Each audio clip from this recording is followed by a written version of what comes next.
গৌৰৱ গগৈ বিলাতত থকা কাৰণে অসমীয়া অলপ কমকৈ জানিব পাৰে, কিন্তু তেওঁ ভদ্ৰ ঘৰৰ ভদ্ৰ ল'ৰা। আৰু গৌৰৱ গগৈ মোৰ শ্ৰদ্ধা আছে, সন্মান আছে, মোৰ তাতে জ্ঞাতি আৰু অসমীয়া ভাল উচ্চ শিক্ষিত লোক। তেওঁ এতিয়া বিলাতত থকাৰ কাৰণে অসমীয়া ভাষা সংস্কৃতি অলপ কমকৈ জানিব পাৰে, কিন্তু ভদ্ৰ ঘৰৰ ভদ্ৰ ল'ৰা। আমাৰ শুভেচ্ছা আছে। আমাৰ শুভেচ্ছা আছে। গৌৰৱ গগৈক লৈ এনেদৰে মন্তব্য আগবঢ়ালে পবিত্ৰ মাঘেৰিটাই। নিশা মৰাণনগৰত বিজেপিৰ বিশাল পদযাত্ৰা উলিয়াই তপন কুমাৰ গগৈ হৈ নিৰ্বাচনী প্ৰচাৰ চলায়। অংশগ্ৰহণ কৰে ৰাজ্যসভাৰ সাংসদ পবিত্ৰ মাঘেৰিটা, মন্ত্ৰী যোগেন মহন আৰু বিজেপি নেতা সুৰুজ দিহিঙীয়াৰ লগতে বহু কেইগৰাকী দলীয় জ্যেষ্ঠ কৰ্মীয়ে। তপন কুমাৰ গগৈ বিপুল ভোটত জয়ী হ'ব বুলি সংবাদ মাধ্যমৰ আগত দাবী সাংসদ পবিত্ৰ মাঘেৰিটাৰ। অখিল গগৈ আৰু লুৰিণজ্যোতি গগৈ আৰু গৌৰৱ গগৈক তীব্ৰ কটাক্ষ। পলায়নৰ পথ ইতিমধ্যে বাছি থৈছে অখিল গগৈ। যেতিয়া বিপুল ভোটত তপন গগৈ জিকিব, বৰ বেয়াকৈ গৌৰৱ গগৈ পৰাজিত হ'ব। আমি আগতে কৈছিলোঁ নহয়, ইত্যাদি ইত্যাদি ক'ব অখিল গগৈ। লুৰিণজ্যোতি গগৈ ক'ত, সৰ্বানন্দ সোণোৱাল ক'ত, তুলনা কৰিব নাপায়। ডাবল ইঞ্জিনৰ চৰকাৰ, কেন্দ্ৰত বিজেপি, ৰাজ্যত বিজেপি, গতিকে নিজৰ প্ৰতিনিধিজনটো বিজেপি বিচাৰিব। মোৰ সমষ্টিৰ কাম কৰিবলৈ, মোৰ মৰাণ, মোৰ মাহমৰাৰ কাম কৰিবৰ কাৰণে আমি শাসক দল বিজেপি নৰেন্দ্ৰ মোদী বা ডক্টৰ হিমন্ত বিশ্ব শৰ্মাৰ প্ৰতিনিধি বিচাৰিম, আৰু তেওঁ হ'ল আমাৰ তপন গগৈ ডাঙৰীয়া। গতিকে আমি ভাবোঁ ট্ৰিপল ইঞ্জিন হ'ব এতিয়া, তপন গগৈ জিকিব। আৰু ইয়াত বাকী প্ৰথমতে আপোনালোকৰ সংবাদ মাধ্যমত ফেচবুকত আমি শুনিছিলোঁ আকৰ্ষণীয় হ'ব যোৰহাট লোকসভাৰ যুঁজ, কিন্তু এতিয়া বৰ দুখৰ কথা, একো আকৰ্ষণীয় নহয়। ফেচবুক, ৰিল, মিডিয়া, অভিজাত মানুহৰ ডিছকাশ্যন, এইবিলাকত হয়তো কেতিয়াবা কিবা আকৰ্ষণীয় শব্দটো আছে, কিন্তু গ্ৰাউণ্ডত এই আমাৰ শিমলুগুৰি, চন্তক, মৰিয়নি, মাহমৰা, তিতাবৰ, সোণাৰী বা যোৰহাট, শিৱসাগৰ, নাজিৰা, আমগুৰি, এইবিলাক ঠাইতো গ্ৰাউণ্ডতো কংগ্ৰেছৰ কোনো অনুভৱেই নাই, কোনো দল নাই, কোনো সংগঠন নাই, কাৰ্যকৰ্তা নাই।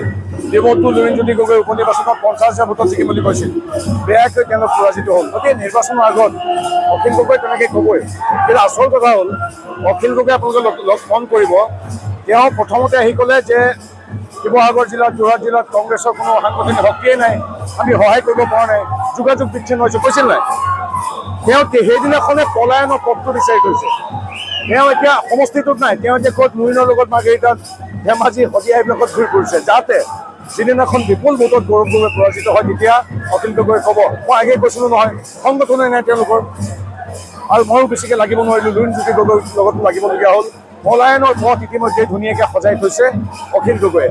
যেতিয়া বিপুল ভোটত তপন গগৈ জিকিব, গৌৰৱ গগৈ বৰ বেয়াকৈ পৰাজিত হ'ব, তেতিয়া এই ভাষ্য জিকাই দিব অখিল গগৈয়ে।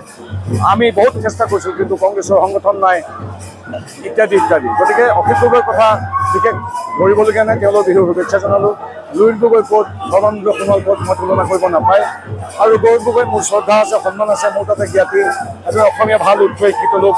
তেওঁ এতিয়া বিলাতত থকাৰ কাৰণে অসমীয়া ভাষা সংস্কৃতি অলপ কমকৈ জানিব পাৰে, কিন্তু ভদ্ৰ ঘৰৰ ভদ্ৰ ল'ৰা। আমাৰ শুভেচ্ছা আছে, কিন্তু যিহেতু সিপাৰ সৈতে সংযুক্ত নহয়, যিহেতু তেওঁ পৰাজিত গোটৰ পৰাজিত এগৰাকী সৈনিক, আৰু তেওঁ এটা গান্ধী পৰিয়াল, গগৈ পৰিয়াল, তেওঁলোকে এটা বংশবাদৰ ৰাজনীতিত প্ৰতিনিধিত্ব কৰে, কংগ্ৰেছক প্ৰতিনিধিত্ব কৰে, যি কংগ্ৰেছে 855জন লোকক গুলিয়াই গুলিয়াই হত্যা কৰিছিল, দুৰ্নীতিৰ পোহাৰ মেলিছিল। গতিকে ভাল ইংৰাজী ক'লেও আমি ইংৰাজী ভাল পাওঁ, তেওঁ সেইখিনি একাষৰীকৈ থাকক।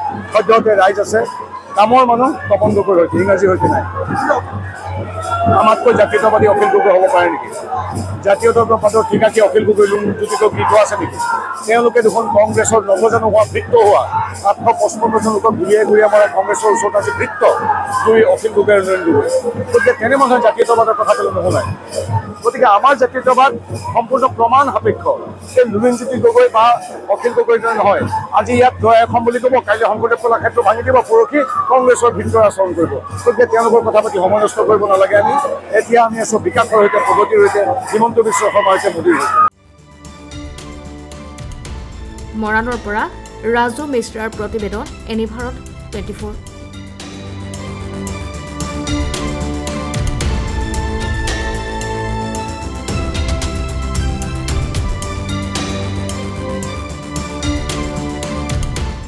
Join BSc Nursing and GNM at St. Martha Institute of Nursing, Guwahati under SM Group of Institutions.